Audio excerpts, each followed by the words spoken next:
Stephen Wotton. I'm a senior software engineer on the beach, and on the beach we specialize in flights and hotels package e-commerce sites. So we sell package deals to customers primarily out of UK, but we have several other brands too.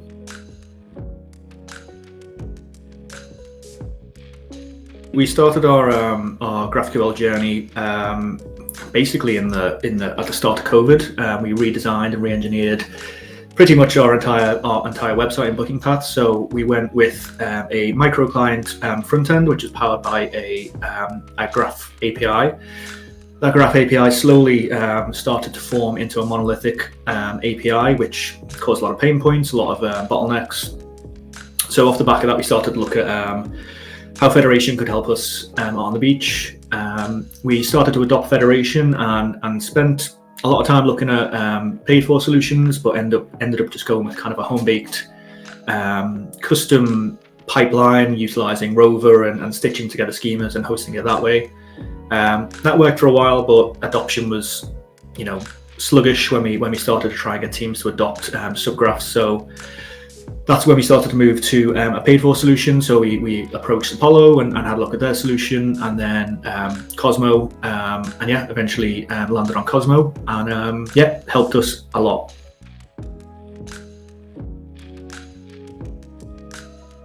Cosmo appealed to us because of how close we could be with the Cosmo team. We've now got a very good relationship and a close relationship with the WunderGraph team. Allows us to have a lot of input and a lot of support as well, which is really important. So a lot of input into what features potentially will come in the roadmap, a lot of support adopting things like EDFS, so event-driven federated subscriptions, which is something that we are really keen to adopt and have plans in the pipeline to adopt. Just ticked all the boxes when we were looking at Cosmo versus something like Apollo.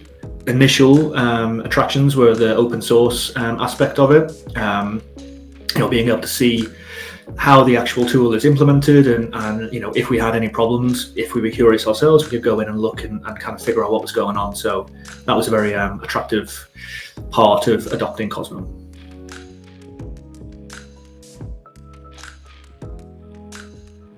On the beach we are hybrid integration, so we are self-hosting our own router. So we're running that in Kubernetes within our AWS Kubernetes cluster. We're using a managed offering for the control plane, and a few reasons why we decided to go with that approach. Self-hosting the router, gives us a little bit more control over the performance and the running costs, the tuning, the networking of the router. Gives us a little bit better response time from our e-commerce site. We just got a bit more control over the router when we self-host it rather than it being managed for us.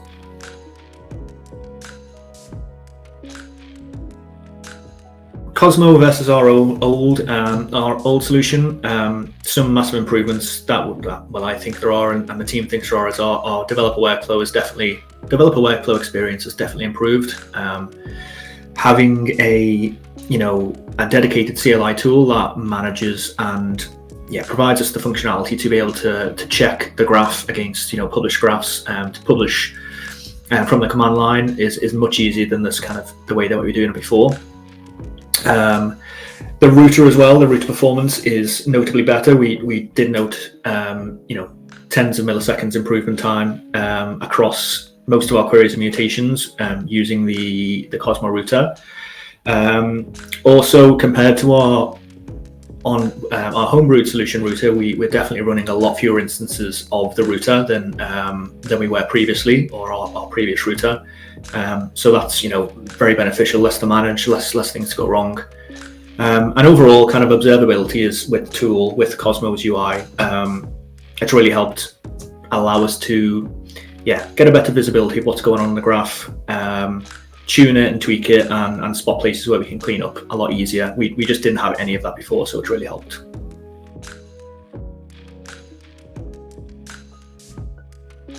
Migrating from our existing router to the Cosmo router was relatively straightforward. We did some split testing against current traffic in our testing environment and used the new router. We just made sure all the operations worked as expected. there was hardly anything that we needed to do in terms of our backend to support using Cosmo in terms of the resolvers and the implemented services. After testing it, it was pretty much a split test, a ramped up split test on production, just to make sure that performance was the same or better, which it was better in most scenarios. We also just made sure that there was no interruptions and no edge cases for queries that we do now on the front end that may or may not have worked in Cosmo. Again, that was not an issue. It was like for like. And yeah, as we were doing a split test, we slowly ramped it up and tuned performance of the router as we kind of went on. And yeah, off the back of that, no downtime really, no interruptions for clients. It was pretty seamless. It was small incremental changes over the course of a few weeks. And yeah, it was pretty easy.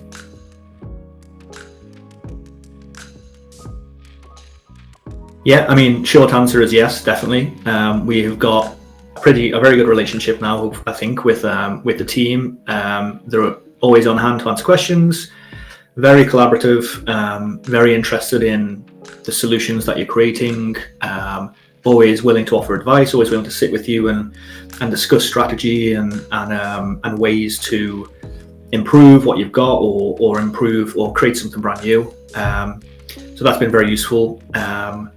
As far as the offering in terms of like the UI, the experience is great. Anytime we've spotted an issue, it's always been actions pretty much instantly and being kept up to date. Developer experience in the UI is really good. The observability is really good. And there's a lot of new and exciting things that are coming, which one of the great things is that you get the chance to be involved in that. On requests for comments, you get to, suggest solutions or question things. So it's a very collaborative tool and a very collaborative team. So that really helps us.